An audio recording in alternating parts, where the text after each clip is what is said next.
আসসালামু আলাইকুম। আজকে নিয়ে এসেছি সহজ একটা নাস্তার রেসিপি, আর সেটা হলো পটেটো বল বা আলুর বল। খুব অল্প উপকরণ দিয়ে এই রেসিপিটি তৈরি করে নেওয়া যায়, আর বাচ্চারা কিন্তু এটা খুবই পছন্দ করে। তো এজন্য প্রথমে এখানে আমাদের লাগবে সিদ্ধ করা কিছু আলু। এখন এই আলুটাকে আমরা ভালোভাবে ম্যাশ করে নেব।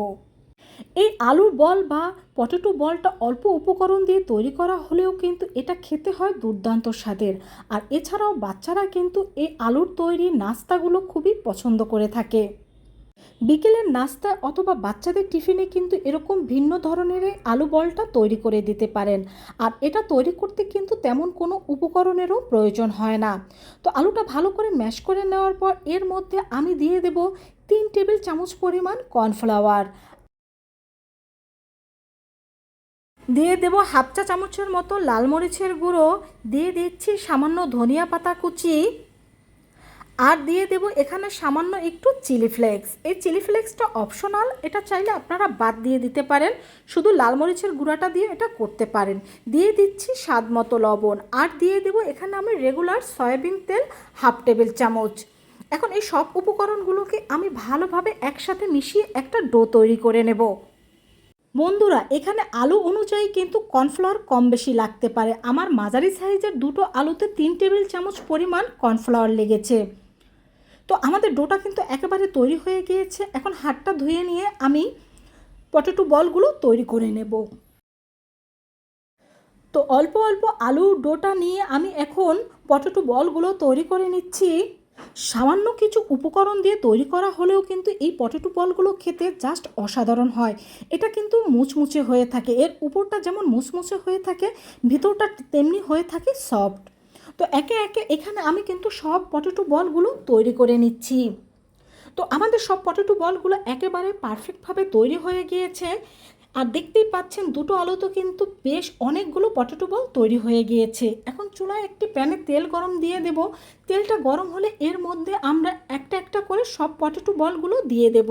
তবে এখানে কিন্তু আমি একসাথে সব বলগুলো দিয়ে দেইনি, এখানে অর্ধেক বলগুলো আমি দিয়ে দিয়েছি। কারণ যে কোনো জিনিসে আপনি যদি অল্প অল্প করে ভেজে নেন, সেটা কিন্তু বেশি পারফেক্টভাবে এবং সুন্দরভাবে ভেজে নেওয়া যায়। তো বন্ধুরা, এটা দেখতেই কতটা সুন্দর লাগছে তা নিশ্চয়ই দেখতে পাচ্ছ। এটা খেতে কিন্তু আরও অনেক বেশি ভালো, কারণ সাধারণ কিছু উপকরণ দিয়ে যে এত অসাধারণ একটা নাস্তা তৈরি করা যায় তা তোমরা নিজেরা তৈরি না করলে বুঝবে না। বাচ্চারা কিন্তু এই পটেটো বলগুলো খুবই পছন্দ করে থাকে। যেমন তারা ফ্রেঞ্চ ফ্রাইটা পছন্দ করে, ঠিক তেমনি এই পটেটো বলগুলোও কিন্তু খুব পছন্দ করে। তো একে একে আমি সব পটেটো বলগুলো উল্টে দিয়েছি। তো দেখতেই পাচ্ছ নাড়াচাড়া করলেও কিন্তু এই পটেটো বলগুলো ভেঙে যাচ্ছে না। তো আমাদের সব পটেটো বলগুলো ভেজে নেওয়া হয়ে গিয়েছে। এখন এগুলোর তেল ঝরিয়ে আমি তুলে নিচ্ছি।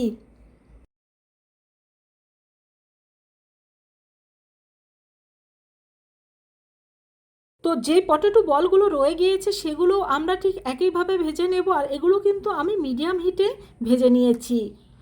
তো সব পটেটো বলগুলো আমাদের ভেজে নেওয়া হয়েছে, আর দেখেই বুঝতে পারছো এটা কতটা লোভনীয় হয়েছে। তো বন্ধুরা, কত সহজভাবে একটা নাস্তার রেসিপি তোমাদের সাথে শেয়ার করলাম, আর আশা করছি রেসিপিটি তোমাদের খুব ভালো লেগেছে।